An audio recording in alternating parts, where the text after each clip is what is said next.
Welcome to Subramani. Sometime in your 50s or maybe in your 60s, you sit down and find out how much money you have for retirement and how should you go about managing it. Just because you know how to accumulate money does not necessarily mean you know how to withdraw. Withdrawal is a completely different skill. In fact, I like to give the example of saying it's like putting a man on the moon and bringing him back. Putting a man on the moon was perhaps easier, but you have to also bring him back. That's why the whole project got delayed by a few years, saying, oh, we know how to put him on the moon, but we don't know how to bring him back. Now this, when we are talking about bringing back money from the corpus that you've created. You've created a nice corpus, 5-year, 7-figure, 8-figure, whatever it is. Now that you have created that corpus, how would you bring it back? Because it's pretty traumatic to tell people that it's okay to withdraw a little bit of your capital. People get scared to withdraw from capital even at the age of 72, 73. Though India's average age at which people die is 72, but people are afraid, oh, what happens if my capital goes away? It's very important to note that partial withdrawal of capital and income is a more tax efficient source. So doing a systematic withdrawal is better than going for a dividend income. But too many people need to be told this again and again and again, because it's a little traumatic for people to think, oh, some portion of my capital is coming back to me and it is not just the earning. What happens if my portfolio is depleted? Will I be able to live for the rest of my life? This is a very legitimate fear, because you don't know how long you're going to live and what could be the expenses at a particular age. You are maybe 70 and that's fine, but your husband is 78 and he's got a lot of health issues. You realize that you cannot even leave him alone in the house and go, so you need a full-time servant to look after him. So suddenly those expenses are there.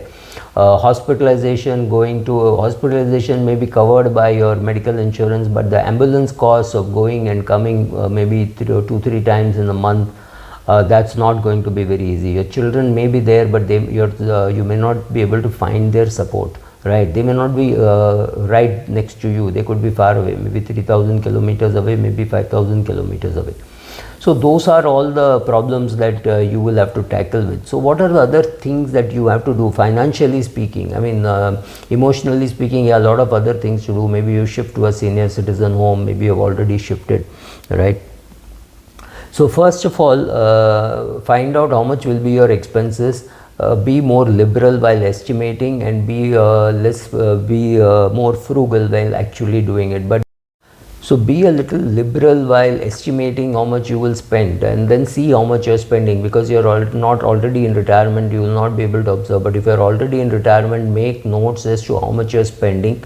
Make sure that lifestyle creep does not hit you, but also make sure that, see, this combination of having liquidity, having money to grow and spending well, this combination of creating a portfolio is not very easy. So if you are not comfortable doing that, get an advisor, right? So just because you have created the corpus, that means you put the man on moon, it does not mean you know how to bring him back.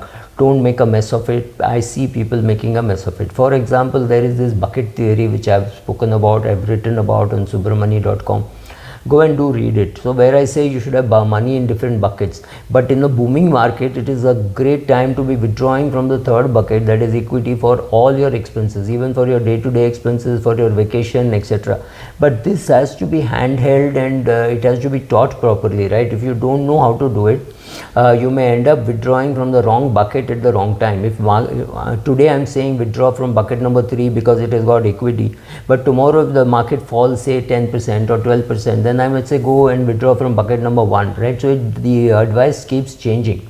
So be careful about that, right? So first of all, make sure that your expenses are within control, that you're doing it properly, and that you're not overspending.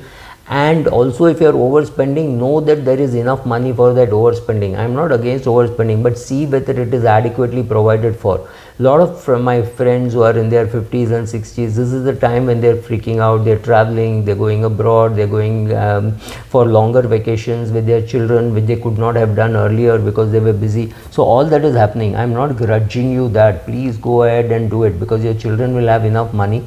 so you may not need the money, but make sure that you understand what you're doing and that is adequately provided for. Create a corpus for your vacations. As long as you have as soon as you have money in that, you have 70,000 rupees, go on a local Indian trip. You have 7 lakhs of it, go abroad. You have 20 lakhs there, go take a more luxurious vacation, right? So all those things, I'm saying do it, but make sure that you have planned for it and provided for it, right? That is more important. You cannot say, oh, I spent all my money, now I'm 70 and I'm broke. You cannot do that. So make sure that you have money for doing all those things, and that is well thought about and planned. Many of us are likely to have some guaranteed income, right? Some, say, book royalties or music royalties or something which you did for which you're getting some royalty. That is possible. Second, you may have a pension plan which you had bought long ago, so that you may have annuitized and you've got some money. So that brings us to another question. Decide how much to annuitize, right? If you have got 10 crores and your financial advisor says you require only 3 crores, then it is very safe to annuitize 1 crore or 2 crores, knowing fully well that you have adequate money. Suppose you need 3 crores and you have exactly 3 crores, then finding out how much to annuitize. Something you have to annuitize. You don't have a problem, you don't have a choice, because what happens if you live too long, right? To cover the risk of living too long, some money you will have to annuitize. But how much to annuitize? 20%, 30%, 40%, 50% or 5%, depending on the size of your corpus. So find that out and do that. Don't rule out working. Maybe there will be some employment possibilities, because if you're living quite frugally, and you're spending, let's say, 5-6 lakhs a year, and you get one assignment which pays you 5 lakhs, it means you postponed withdrawing from your corpus by 1 year. That itself is good, right? It is like getting one extra full year where somebody else is paying for it, right? So some of those things can happen, so be careful. So don't rule out the possibility of working maybe till you're 75. All of us will keep getting some assignment or the other. You decide when you want to stop. For example, I feel I can stop now, and maybe I can, financially speaking, but I still need to do something, and therefore I may do, right? So have a safety net saying below this, if my money goes, then I will start living far more frugally, or build your base and say, okay, so much of annuity I get. 40,000 rupees is my monthly expense without which I can't live. So 40,000 is what I am getting from this pension plan, right? So simple. Create that foundation, because after that you can keep doing whatever, because that 40,000 will be good for today, but next year if your expenses are 45,000, then you're going to be short on that annuity. So how much to annuitize, how many times to annuitize? Should you annuitize at, say, 65, 75 and 80? That also makes sense. So don't have to annuitize everything together, but keep seeing how much you have to annuitize, right? Pay attention to tax matters. If you just transfer money to your wife, it does not mean that the income will belong to her. The income will still belong to you. So it is possible that you ask your son to give you some money for where you're staying, and maybe that rent goes and create some capital for your wife.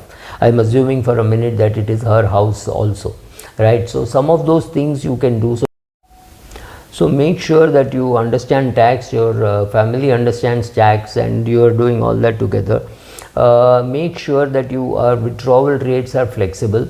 I have done a video on that, saying if the markets are booming and you've got a 60% jump in your portfolio, at least on your equity portfolio, because the market did well, or even getting a 30% jump, and you know this 30% jump is very unlikely to be sustained, then remove some money from there, put it in bucket number 1, right? You can do that, or spend whatever it is, something which you want to do, but make sure that you're sensitive to market happenings for your withdrawal.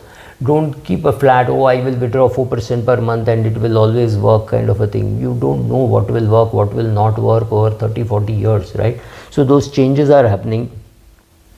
Right size your portfolio, in the sense that reduce the risk in your portfolio. You may not want to invest in some NBFCs, you may not want to invest in some agricultural companies which you are not sure about the future. So some of the risk reduction could happen in your equity portfolio, some of the risk reduction could happen in your general portfolio. You may not now need, you will definitely now not be too much worried about the term insurance that you have, but you have to enhance perhaps your medical insurance. So check out all that, right? Give attention to your making a will and things like that for your portfolio to go into proper hands. Thank you.